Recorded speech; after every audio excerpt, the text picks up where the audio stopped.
जय हिंद मेरे प्यारे विद्यार्थियों। कल मैंने आप लोगों को असाइनमेंट दिया था। उम्मीद करता हूं कि आप लोगों ने ट्राई तो ज़रूर किए होंगे। ठीक है, तो हम आज जो है असाइनमेंट का सॉल्यूशन लेकर या कह लीजिए कि आंसर शीट लेकर उपस्थित हूं आप लोगों के सामने। देखिए, सबसे पहला क्वेश्चन जो असाइनमेंट में था वो ये था कि व्हेन अ पार्टिकुलर, एक सेकेंड, हाँ, सबसे पहला क्वेश्चन जो था वो ये था, when a particular current flows through a resistance wire. जब किसी रेजिस्टेंस वायर से कोई पार्टिकुलर करंट फ्लो करती है तो इनमें से कौन सा ऑप्शन सही होगा। सबसे पहला ऑप्शन है the heat produced will be more if the current is drawn from an AC source। Option B है the heat is produced will be more if the current is drawn from DC source। Option C है no heat will be produced। And option D है heat will be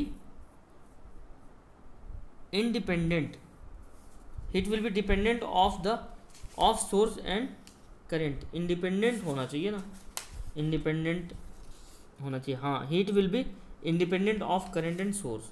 इसको आप देख लीजिएगा अच्छे से, थोड़ा सा ब्लर इमेज दिख रहा है, ये independent of source and current है। ठीक है, तो चार ऑप्शंस दिए हुए हैं। सवाल ये था कि when a particular current flows through a resistance wire. जब एक रेजिस्टेंस वायर से पार्टिकुलर करंट फ्लो करती है, ठीक है, तो इनमें से किसमें ज़्यादा, मतलब कौन सा ऑप्शन सही है। पहला वाला ऑप्शन है the heat produced will be more if the current is drawn from AC source. If the heat is produced will be more if the current is drawn from DC source. No heat will be produced and heat will be independent of the source and convert. तो मैं आपको बता देता हूँ, ऐसे question जो होते हैं वो पूरा थ्योरेटिकल बेस्ड होते हैं। तो इसका ऑप्शन आपका बी है। हीट तब ज़्यादा प्रोड्यूस होती है किसी कंडक्टिंग वायर में जब उसको हम DC सोर्स से जोड़ते हैं। ठीक है, क्योंकि DC में जो होता है मतलब ज़्यादा हीट जनरेट होता है AC के कंपैरिजन में।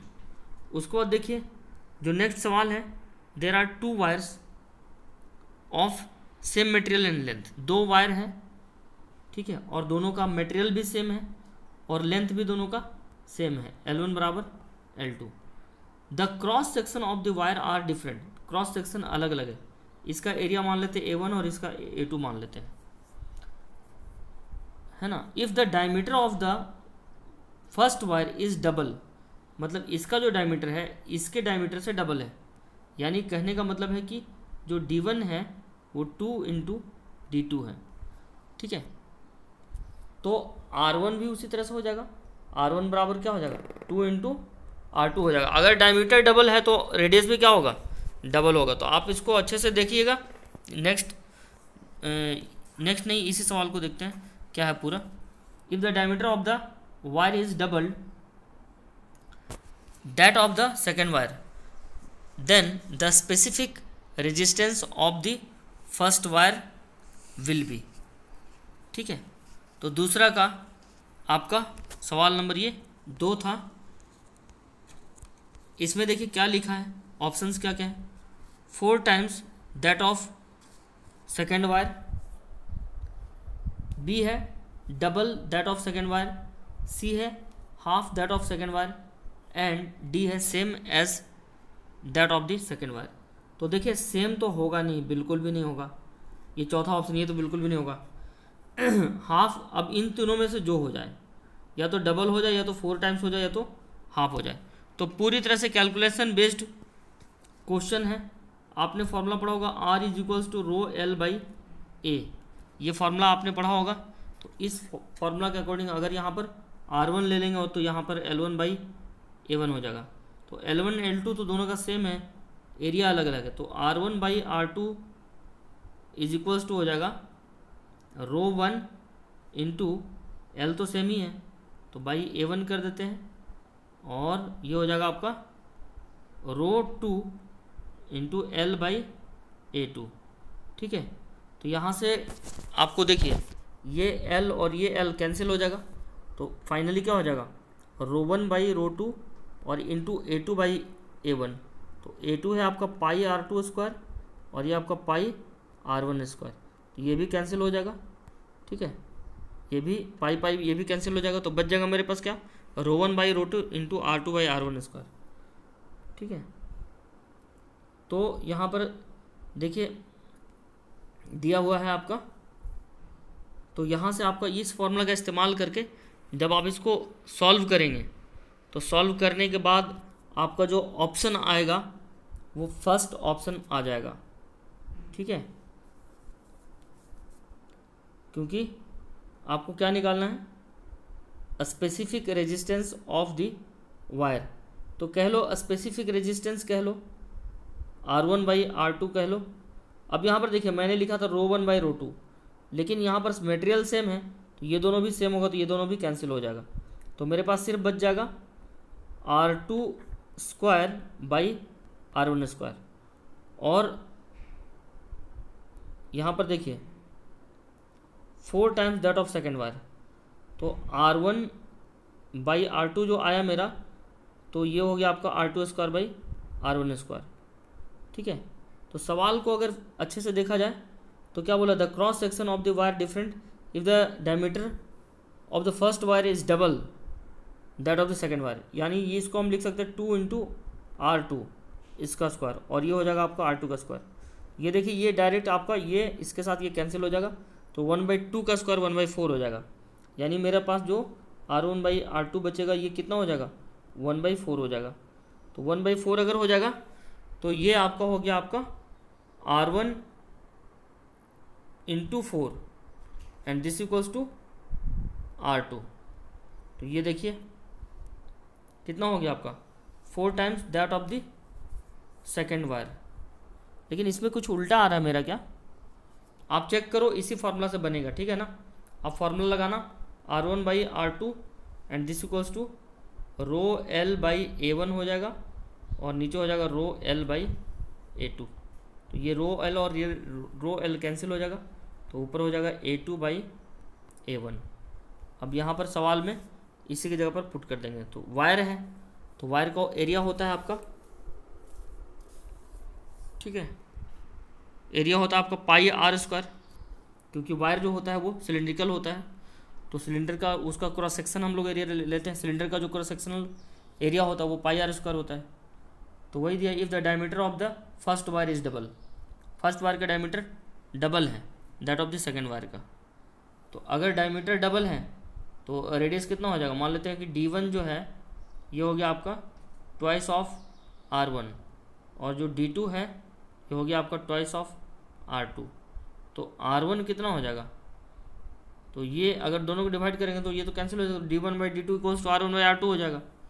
तो R1/R2 जो मेरा निकलेगा ये कितना निकलेगा, फर्स्ट वायर का बोल रहा है, सेकेंड वायर से डबल है, तो 2 × R2 और बाई R2 ऐसा हो जाएगा। तो ये कैंसिल हो जाएगा, यहाँ बचेगा 2, यानी R1/R2 बचा 2। ठीक है, तो उस तरह से हम लोग R1/R2 का वैल्यू डायरेक्ट पुट कर देंगे तो निकल जाएगा। तो इसको ज़्यादा डिस्कस नहीं करेंगे, आप लोग ट्राई करना, नहीं बनेगा तो फिर आप कमेंट बॉक्स में बताइए मुझे। आगे बढ़ते हैं, सवाल नंबर 3, which of the following sets of properties are relevant for an electrical fuse wire needed for normal application. ठीक है, तो यहाँ पर बोल रहा है कि इनमें से कौन सा जो है वो फ्यूज़ के लिए ज़रूरत पड़ेगा और नॉर्मल एप्लीकेशन के लिए। तो यहाँ पर देखिए ऑप्शन ए में दिया thick wire, high melting point alloy and short length. ठीक है, ऑप्शन बी में दिया thick wire, low melting point alloy and long length, and option D में दिया short length, low melting point alloy and thin wire. तो मेरे ख्याल से सी ऑप्शन होना चाहिए। ठीक है, सी ऑप्शन ही होगा। शॉर्ट लेंथ होता है उसका, जो फ्यूज़ जो होता है उसका शॉर्ट लेंथ होता है, मेल्टिंग पॉइंट बहुत कम होता है ताकि वो आसानी से मतलब जल्दी अगर हाई करंट आ जाएगा तो गल जाएगा तुरंत, और थिन होता है, पतला वायर होता है। तो मेरे ख्याल से सी ऑप्शन सही होना चाहिए। उसके बाद आगे बढ़ते हैं, नंबर 4 है the unity of safety fuse in an electrical circuit depends on it's low melting point होना चाहिए मेरे ख्याल से, ठीक है। तो पहले ही ऑप्शन सही हो गया। आगे बढ़ते हैं। Fuse wire is made up of, ये भी मैंने आपको थ्योरी में बताया 63% टीन होता है और 63%, हाँ सही है तो है, सही है ना, हाँ 63% टीन होता है और 37% लेड होता है। ये मैं जब आपको थ्योरी पढ़ा रहा था फास्ट ट्रैक में करंट इलेक्ट्रिसिटी का, उसमें मैं बता चुका हूँ आपको, उसमें थ्योरी में देखोगे तो मिल जाएगा। क्वेश्चन नंबर 6 है when the distance between the two charges as well as their magnitude decreases to half, ठीक है। दो चार्ज रखा गया है तो दोनों के बीच फोर्स पूछ रहा है। तो चार्ज ये Q1 Q2 था और ये आपका दोनों के बीच की दूरी को पहले R था, अब हो गया R/2, और पहले Q1 चार्ज तो ये Q1/2 हो गया और ये भी हो गया आपका Q1/2। दोनों चार्ज को भी हाफ कर दिया गया। यही सवाल में बोल रहा है कि two charges as well as their magnitude is decreased to half, ठीक है ना। तो चार्ज का मैग्नीट्यूड और डिस्टेंस दोनों डिक्रीज कर दिया। तो देखो ये तो मैंने ये चीज़ मैंने आपको पढ़ाया नहीं है, बट ये कैसे बनेगा वो मैं आपको बता सकता हूँ। एक कूलम्स लॉ का फॉर्मूला होता है F = K/Q1Q2/R², ठीक है। तो इसमें आप जैसे ये अगर इसको F1 मान रहे हो तो इसको ऐसा मान लो, तो F2 क्या लिखोगे, तो F2 लिख लोगे Q1 dash into Q2 dash divided by R dash का स्क्वायर मान लो, R डैश का स्क्वायर मान लो या R1 का स्क्वायर मान लो, जो भी मानना चाहते हो मान लो, ठीक है ना। R डैश का ही स्क्वायर मान लो, R डैश का स्क्वायर। तो यहाँ से जब हम दोनों को डिवाइड करेंगे, मुझसे फोर्स पूछा जा रहा है। शुरू में फोर्स मेरा इतना था, शुरू में जो फोर्स था इतना था, अब पूछा जा रहा है कि फोर्स कितना होगा। तो देखिए दोनों को हाफ करेंगे Q1 Q2 को, ये हो जाएगा Q1/2 इंटू Q2/2, और R1 को भी क्या करेंगे, हाफ कर देंगे। तो R1 हो जाएगा R/2 का स्क्वायर यानी R²/4 हो जाएगा। तो ये 2 और 2 मिलकर इसके साथ कैंसिल हो जाएगा। तो फिर तो मेरा वही चीज़ बच गया, इसका मतलब कोई इफेक्ट नहीं पड़ेगा यानी रिमेंस सेम, ऐसा हो जाएगा, ठीक है। उसके बाद जो है आपका क्वेश्चन है ये आपका देखिए, इफ़ द वोल्टेज, ये सवाल, if the voltage V is applied to a copper conductor and a current I flows through it, which of the following gives relation between V and I।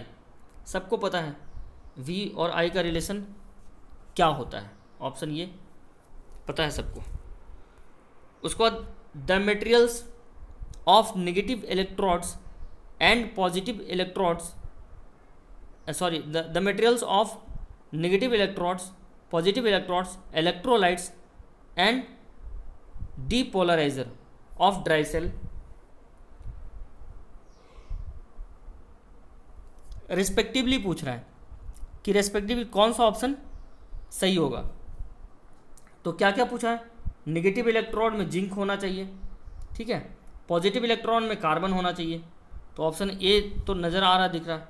Electrolyte जो होना चाहिए ammonium chloride, ये भी electrolyte है, और आपका डीपोलराइजर manganese diode, तो पहले ही ऑप्शन आपका सही हो गया, ठीक है, पहले ही ऑप्शन सही होगा। अब बोलोगे सर दूसरा सही क्यों नहीं होगा, देख लो दूसरा क्यों नहीं सही होगा, क्योंकि दूसरा में देखो कार्बन लिखा है, तो कार्बन ऑलवेज क्या होता है, पॉजिटिव इलेक्ट्रोड होता है, कार्बन कभी भी नेगेटिव इलेक्ट्रोड नहीं होता है।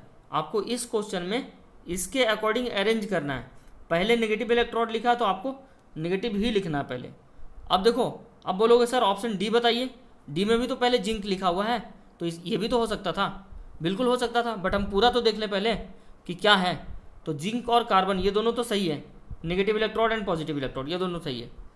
मैग्नीज डायोड लिखा है, मैग्नीज डायोड जो होता है वो इलेक्ट्रोलाइट नहीं होता है, मैग्नीज डायोड को हम लोग ये डीपोलराइजर के रूप में यूज़ करते हैं, तो इसलिए करेक्ट ऑर्डर जो है वो ऑप्शन ए का होगा आपका, ठीक है। नेक्स्ट क्वेश्चन जो है आपका question number 9, which of the following is the reason for using fuse in household electrical circuit. ये सब थ्योरी बेस्ड है, इसको खुद से करना चाहिए था आपको। इनमें से कौन जो है हाउस होल्ड में अपने घरों में इस्तेमाल करते हैं? क्लियर है? तो देख लीजिए, to reduce the voltage and prevent shocks, to reduce the rate of consumption of electricity, to break the circuit if the current is too high. जाहिर सी बात है option C will be the correct option. Direct theory से question है। उसके बाद देखिए, the heater element in an electrical iron is made of. सबको पता है कौन सा होना चाहिए? नाइक्रोम का होता है ना हीटर एलिमेंट, नाइक्रोम का होता है हीटर एलिमेंट। क्लियर है? उसके बाद question number 11, what is immaterial for electric fuse. तो इलेक्ट्रिक फ्यूज के लिए इमटेरियल क्या है? A B C D 4 option दिया। पहला ऑप्शन में है its length, its radius, its specific resistance, current flowing through it. तो इमटेरियल पूछ रहा है, तो इमटेरियल तो मेरे ख्याल से आपका ए ही होना चाहिए, इट्स लेंथ। ठीक है, क्योंकि देखिए रेडियस तो होता ही है, स्पेसिफिक रेजिस्टेंस भी होता है, करंट फ्लो थ्रू इट ये भी होता है, तो लेंथ पर ही डिपेंड नहीं करता है। इमटेरियल मतलब कौन सा, रिलेटेड नहीं है ऐसा कुछ। Watt hour meter measure, watt hour meter क्या मेजर करता है? ये क्वेश्चन भी आपका डायरेक्ट थ्योरी से है।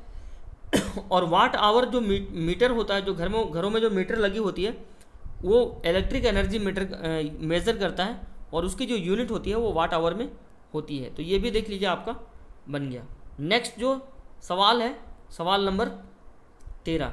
क्वेश्चन नंबर 13 क्या है? The relation between Seebeck coefficient thermo electric power S and Peltier coefficient pi is given by. ठीक है, तो यहाँ पर आपको मैं बता दूँ, ये जो क्वेश्चन लिया गया है क्वेश्चन नंबर 13, क्वेश्चन नंबर 13 भी जो है वो डायरेक्ट थ्योरी से है। तो हम लोग पढ़े थे S equals to pi by T. आप इसको पीछे देख लेना, मतलब प्रीवियस लेक्चर में आपको दिख जाएगा। फास्ट ट्रैक जो करंट इलेक्ट्रिसिटी का मैंने डाला उसमें दिख जाएगा आपको। क्वेश्चन नंबर 14 देखिए, क्वेश्चन नंबर 14 क्या कह रहा है कि the 5 registers each having resistances of 5 ohm. 5 register लिया गया इस तरह से, 5 सबका 5 ohm is connected in parallel. अच्छा, पैरेलल का पूछा है। If a 10 volt is applied to the circuit then the current through the circuit is. तो हमको पता होना चाहिए कि I इक्वल्स टू होता है V total by R total.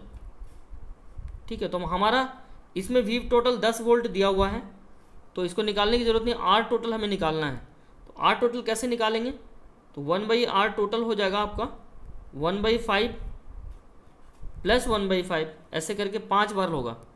तो ये 1/R जो होगा ये 1/5 प्लस 1/5 प्लस 1/5, इस तरह से कितना रेजिस्टेंस लिया है?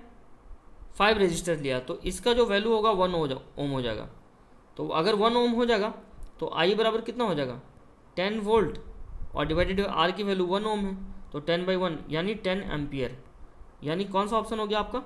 14 का option A is the correct option. अब देखते हैं क्वेश्चन नंबर 15। 15 क्या कहता है? आगे बढ़िएगा क्या? हाँ, ये रहा क्वेश्चन नंबर 15। ये देखिए कितने बल्ब अरेंज किए गए हैं। All the bulb shown in the given figure marked 1 2 3 4 5 and are identical. ठीक है, ये 1 है, ये 2 है, 3 है, 4 एंड 5 है।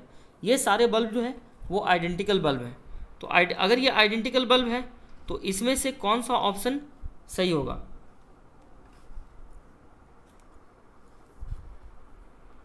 क्वेश्चन फिर से पढ़ते हैं। All the bulb shown in the figure marked 1 2 3 4 and 5 are identical. ठीक है,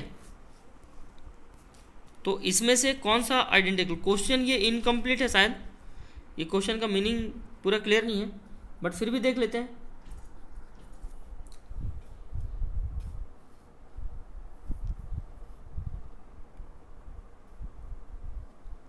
all the bulb shown in the given figure, ये क्वेश्चन देखो आप एक बार ट्राई करो, देखो इसमें क्योंकि ना इसमें मुझे लग रहा है ऐसा कि इस क्वेश्चन में कॉन्सेप्ट पूरा क्लियर नहीं किया है, मतलब क्या पूछना चाह रहे हैं ये नहीं बताया।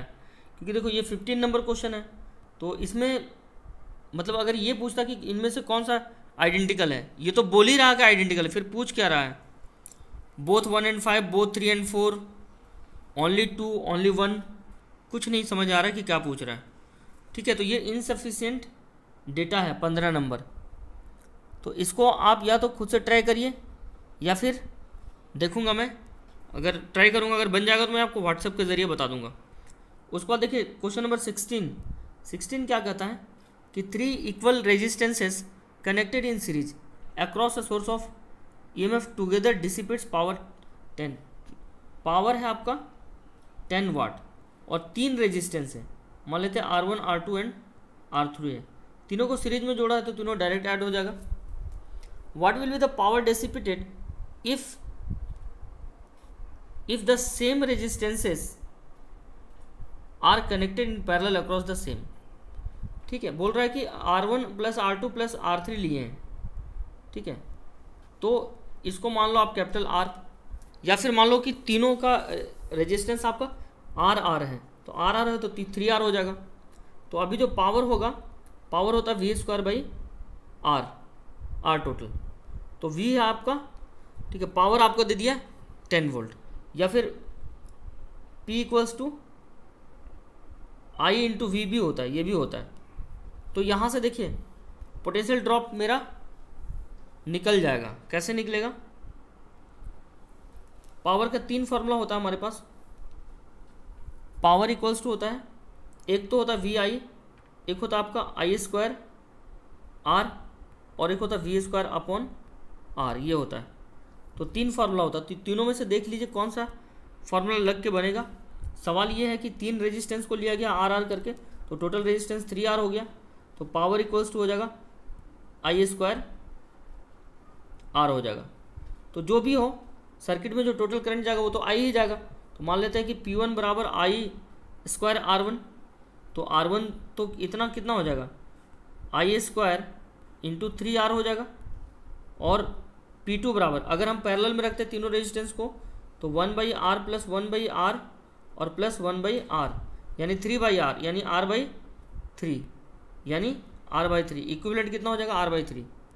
तो यहाँ से आपका पावर अगर अगेन निकालेंगे तो I²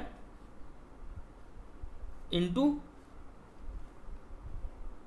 R पैरेलल।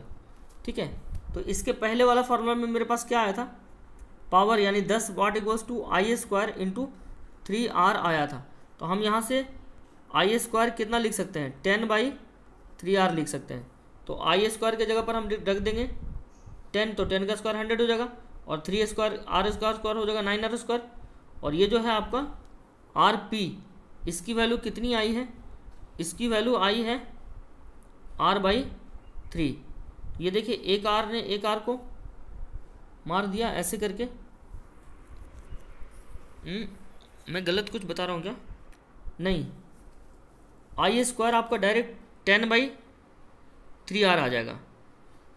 तो I² के जगह पर हम डायरेक्ट 10/3R पुट कर देंगे, तो P इक्वल्स टू हो जाएगा 10/3R और इंटू R इक्विवेलेंट। तो R पैरेलल के लिए मेरे पास था R/3, तो ये देखिए ये कैंसिल हो जाएगा ये, तो 10/, मैं उल्टा कैसे हो रहा है, कुछ गड़बड़ हो रहा है,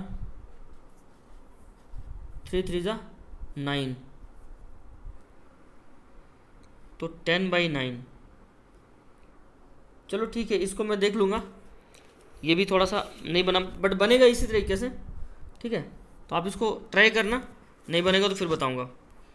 और आपका ये जो सवाल है आपको क्वेश्चन नंबर 17, इसका आपका नेक्स्ट ये में मिलेगा। देखो इसमें मैंने और भी सवाल दिए हैं आपको, तो ये सारा सवाल आप कर सकते हैं। ये देखिए R इक्विवेलेंट का सवाल है, व्हीटस्टोन ब्रिज पे बेस्ड है, तो इसमें कोई करंट फ्लो नहीं होगा, तो ऊपर दोनों पैरेलल सीरीज में हो जाएगा, ये दोनों सीरीज में हो जाएगा, फिर उसका पैरेलल निकलेगा।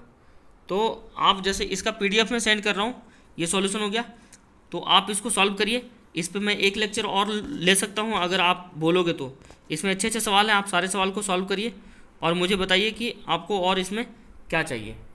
ओके, तो इसमें आपका प्रीवियस ईयर का भी क्वेश्चन दिया हुआ है, ये सारा जो क्वेश्चन है ये सारा देखिए प्रीवियस ईयर में ये सारा क्वेश्चन पूछे हुए हैं, ठीक है। यहाँ पर देखिए जैसे क्वेश्चन नंबर 67 है, Ohm's law can also be taken as statement for conservation of energy, conservation of electric charge, conservation of angular momentum, non conservation of momentum of the following charges. तो आपका सवाल नंबर कितना है, सवाल number आपका 64 है। तो 64 में आप बताइए कि इसमें से कौन सा ऑप्शन सही होना चाहिए। तो सही तो बोल रहा हूँ, नहीं 67 था, 64 नहीं था, 67 था। हाँ, तो 67 में आप सोच कर बताइए कि कौन सा ऑप्शन इसमें सही होगा, ठीक है। बताओ कौन सा ऑप्शन होगा। तो देखिए ओम्स लॉ क्या कहती है, V is directly proportional to I, यही कहती है। तो यहाँ पर देखिए क्या कंजर्व रहा, कंजर्वेशन ऑफ एनर्जी पे, क्योंकि ओम्स लॉ में चार्ज कभी भी कंजर्व नहीं रहता है। तो Ohm's law is based on the conservation of energy. आई बात समझ में। तो इस तरह से कई सारे सवाल हैं जो आपको ट्राई करना चाहिए, प्रीवियसली भी पूछे गए हैं, है ना। तो ये सारा आप देख लो, इसका PDF मैं आपको सेंड कर रहा हूँ और आप सारा क्वेश्चन को ट्राई करिए, और जो नहीं आता है उसको व्हाट्सएप में डाउट्स में पूछिए। Okay, thank you.